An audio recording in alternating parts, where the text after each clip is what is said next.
Hi folks, I wanted to do a quick video because I'm aware that I've been a little bit absent since my return from Kigali. I think I probably posted something to say that I was unwell and it took a lot out of me, which is, I think we all probably knew that was going to happen. But also things have just been a bit wild. The charity Thoracic Disease UK is like taken off. We're essentially where we thought we wouldn't be until year 3, which is amazing. But we are all obviously doing this on our dining tables in our evenings and weekends. And many of us are already sort of very busy already. So it's amazing news, like the people we got coming in to the Facebook group and the social space Discord server. That we've had our first hangout. We've got other projects that are going to be announced this year. We got flyers going up in hospitals. It's just amazing stuff that we didn't think we'd be able to do.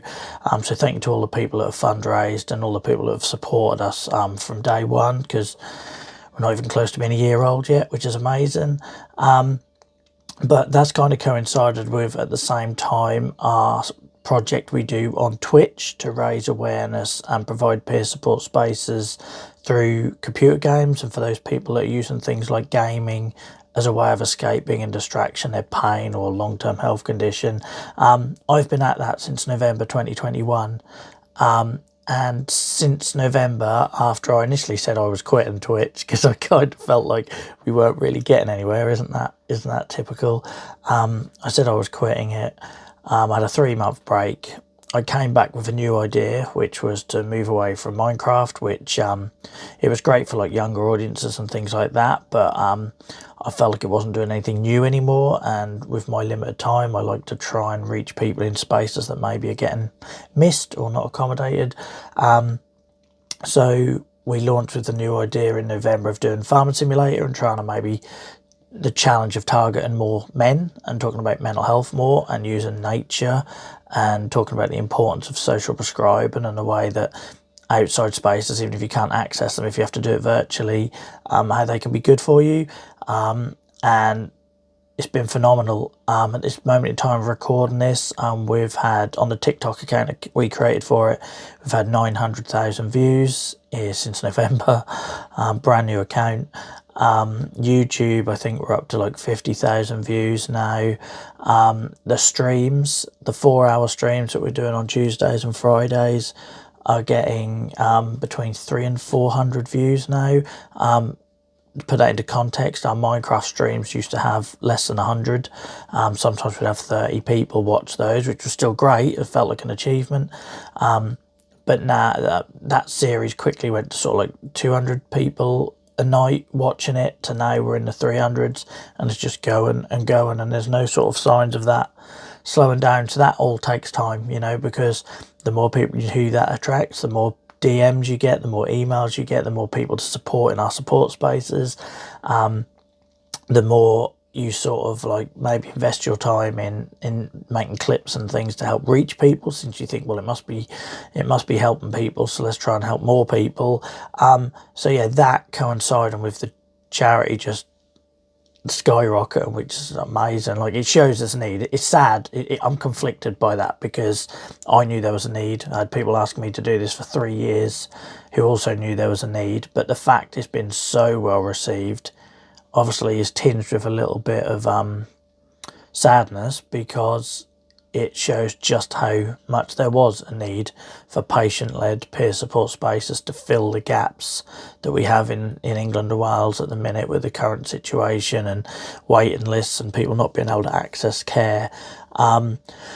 So yeah, it's amazing news, but I just wanted to give you that update to explain why there's not the daily Facebook posts anymore, why I'm not really interacting on Instagram. I've never had loads of love for places like Instagram. You guys know this. I think there's too many people on there trying to sell stuff rather than doing what I consider is what I do, which is the advocacy and the message and the awareness and the influence and policy makers, not influencing those with our disease, because they should be the last people I should be influencing. That's just preying on the vulnerable. I should be influencing the people that can improve the lives for those people. So a lot of my effort has gone into LinkedIn. I've ditched my Twitter account. I'm done with that absolute cesspool. You won't really find me doing loads on Instagram at the minute. And like I say, on Facebook, I appreciate many of you guys on Facebook are there because of all the daily updates I used to give with family life and the reality of living with this condition with a child. And you're very invested in Dylan, and I'm trying to keep the updates coming, but obviously they're not daily anymore. I think that's fairly obvious. So I just want to let you know that's what I'm doing. I'm a bit overwhelmed at the minute, if the truth be known. I feel like I'm spinning a lot of plates. But again, typical to my style of being honest, I can't just come on here and say charity's doing amazing and my Twitch channel's doing amazing. It's also crippling me in terms of pressure, stress, mental worry, late nights, lack of sleep, and they're all realities that I know anyone who's gone through these endeavours would be able to relate to.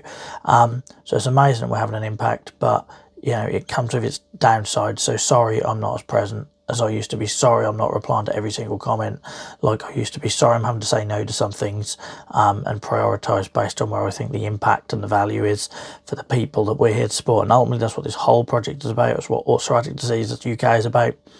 Lots of people out there funding research and doing all amazing studies and things like that. That's great. They can do that. You do you. We're here to support the people on the ground. And we won't forget that, and that's where our efforts are. So if I have to say no to something because I don't think it'll help people here and now, tomorrow's patients, as well as people here and now, then there's so many people out there doing wonderful work in that space. You know, I will signpost you to them. But for me, that's what we're about. That's where we're at. That's where I've been. What's happening the next couple of weeks, it's a blur, but there's lots happening the next couple of weeks. But yeah, you'll next see me out and about at the Global Skiing Conference in Prague in April. So hope to see some of you there. If you're there with any sort of associated organisations, come and say hello. And yeah, I've been doing the UPATI patient expert training, which when I complete that in October in Madrid, I'll become a UPATI fellow, which I'll be very proud of, I'm following in the footsteps of my heroes with that. And you guys know who you are, who have been encouraging me to do that for the last couple of years, and that's been heavy. If you're seeing me sharing on LinkedIn things like certificates of learning about R&D and how a medicine gets from, you know, idea to market kind of thing, and how that involves patients, it's heavy. It's a lot of hours of study that I'm having to fit in. So bear with me, guys. I'm still here. It's not that I don't care if I can't reply to every message. It's not that I don't care. It breaks me because my whole thing has kind of been being accessible and replying to everyone and being real, and I feel like I'm not able to do that or give you that 360 view of living with this condition at the moment. But things will settle down. We're obviously knocking some things on the head to try and make space. You know, the pain company's gone now. Much as that broke my heart, my efforts were needed on a much bigger plane elsewhere with the charity. You know, like I say, Twitter account's gone. We got rid of the newsletter. There's some other things I'm toying with moving away from to make space for where we're actually helping people, and that will keep changing. You know, like at the minute, we're finally, after 3 years of talking to myself on Twitch, we're finally reaching hundreds of people, which is amazing. So of course we're going to double down on that. The charity's doing amazing, so of course I'm going to double down on that and keep trying to help people and lead on that. But these things change, you know. So the Chronic Pain Club's still there, the podcast's still there. You might not see as many episodes coming out as frequently. There might be a delay in me getting back to emails. Oh my word, am I backed up on emails? So if you've made it to this point, nearly 9 minutes, have I talked for 9 minutes? 9 minutes in this video, and you're waiting for me to reply, I will get there. Just know I'm swamped at the minute, and I can only do so much with one pair of hands. And I have a health condition, and I was off work yesterday. So that's a day in your week lost, you know. So bear with me. It's all for good reasons. It's all positive. But in typical Joel style, I can't just do the whole, yay, win. I have to come on here and tell you about the pressures that puts on and the struggle that comes with that, and how I've probably aged about 5 years in the last year. So, yeah, thanks for the support, guys. Thanks for sticking with me. The highs and the lows, and this definitely is a high at the minute. It's just I'm trying to navigate a way of how do I, as one person, scale with this ridiculous growth that we're seeing in multiple areas. It's not a bad problem to have, because we haven't seen this since the pandemic. There was a big lull after the pandemic. So yeah, speak soon. Bye.